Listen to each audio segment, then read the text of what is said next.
depending on the size.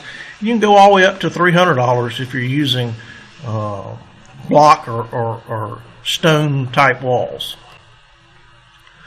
Growing media, topsoil is best. Yeah.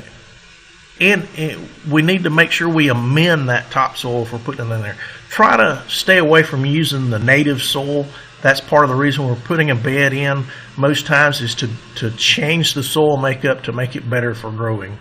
We're going to add some soil conditioner, some fine pine bark mulch or something to it, some compost or humus. Mushroom compost works wonderfully.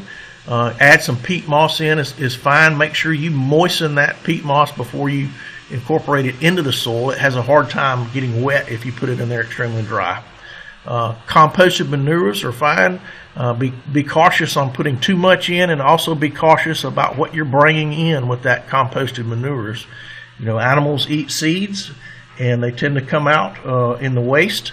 So if you're concerned about some of your composted manures, you can simply put some of those in a planting flat, water them, set them out in the sun, and wait a week or two and see what they germinate. Pre-packed mixes are fine and typically are a neutral pH.